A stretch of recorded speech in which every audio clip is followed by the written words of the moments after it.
Hey there my friends, my name is Calvin Augusta and I want to thank you for checking out this video. I want to also thank you for listening and for watching this chapter of the day from the scriptures. Now I pray that this message is going to be a blessing to you, to your family as well, and that you feel encouraged. But also reach out to me on Facebook. I'm going to put my links in the description below so that we can connect and also help and encourage one another. So I pray that today's message is a blessing to you. And I look forward to connecting with you even more, and may God continue to bless you. Bye for now. 2 Samuel 2. After this, David inquired of the Lord, "Shall I go up into any of the cities of Judah?" And the Lord said to him, "Go up." David said, "To which shall I go up?" And he said, "To Hebron." So David went up there, and his 2 wives also, Ahinoam of Jezreel, and Abigail the widow of Nabal of Carmel. And David brought up his men who were with him, everyone with his household, and they lived in the towns of Hebron.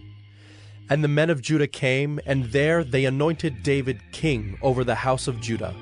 When they told David, "It was the men of Jabesh Gilead who buried Saul," David sent messengers to the men of Jabesh Gilead, and said to them, "May you be blessed by the Lord, because you showed this loyalty to Saul, your lord, and buried him. Now may the Lord show steadfast love and faithfulness to you, and I will do good to you because you have done this thing. Now therefore let your hands be strong, and be valiant, for Saul your lord is dead, and the house of Judah has anointed me king over them." But Abner, the son of Ner, commander of Saul's army, took Ishbosheth, the son of Saul, and brought him over to Mahanaim. And he made him king over Gilead and the Asherites, and Jezreel and Ephraim, and Benjamin and all Israel. Ishbosheth, Saul's son, was 40 years old when he began to reign over Israel, and he reigned 2 years. But the house of Judah followed David. And the time that David was king in Hebron over the house of Judah was 7 years and 6 months. Abner, the son of Ner, and the servants of Ishbosheth, the son of Saul, went out from Mahanaim to Gibeon. And Joab the son of Zeruiah and the servants of David went out and met them at the pool of Gibeon. And they sat down, the one on the one side of the pool, and the other on the other side of the pool. And Abner said to Joab, "Let the young men arise and compete before us." And Joab said, "Let them arise." Then they arose and passed over by number, 12 for Benjamin and Ishbosheth the son of Saul, and 12 of the servants of David.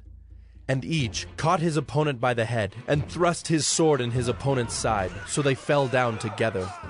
Therefore that place was called Helkath Hazarim, which is at Gibeon. And the battle was very fierce that day. And Abner and the men of Israel were beaten before the servants of David. And the 3 sons of Zeruiah were there, Joab, Abishai, and Asahel. Now Asahel was as swift of foot as a wild gazelle. And Asahel pursued Abner, and as he went, he turned neither to the right hand nor to the left from following Abner. Then Abner looked behind him and said, "Is it you, Asahel?" And he answered, "It is I." Abner said to him, "Turn aside to your right hand or to your left, and seize one of the young men, and take his spoil." But Asahel would not turn aside from following him. And Abner said again to Asahel, "Turn aside from following me. Why should I strike you to the ground? How then could I lift up my face to your brother Joab?" But he refused to turn aside. Therefore Abner struck him in the stomach with the butt of his spear, so that the spear came out at his back. And he fell there and died where he was. And all who came to the place where Asahel had fallen and died stood still. But Joab and Abishai pursued Abner. And as the sun was going down, they came to the hill of Ammah, which lies before Giah on the way to the wilderness of Gibeon. And the people of Benjamin gathered themselves together behind Abner, and became one group, and took their stand on the top of a hill. Then Abner called to Joab, "Shall the sword devour forever? Do you not know that the end will be bitter? How long will it be before you tell your people to turn from the pursuit of their brothers?" And Joab said, "As God lives, if you had not spoken, surely the men would not have given up the pursuit of their brothers until the morning. So Joab blew the trumpet, and all the men stopped, and pursued Israel no more, nor did they fight any more. And Abner and his men went all that night through the Arabah. They crossed the Jordan, and marching the whole morning they came to Mahanaim. Joab returned from the pursuit of Abner. And when he had gathered all the people together, there were missing from David's servants 19 men besides Asahel. But the servants of David had struck down of Benjamin 360 of Abner's men. And they took up Asahel, and buried him in the tomb of his father, which was at Bethlehem. And Joab and his men marched all night, and the day broke upon them at Hebron. Hey there, my friends. My name is Kelvin Augusta again.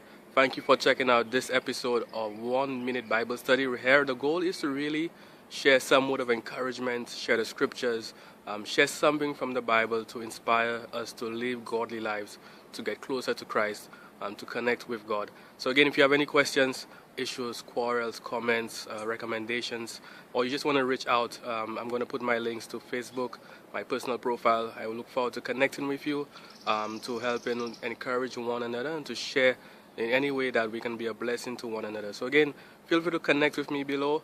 Thank you again for checking out this episode of 1 Minute Bible Study, where we've shared scripture, we've shared encouragement, and I look forward to connecting with you. May God continue to bless you. Bye for now.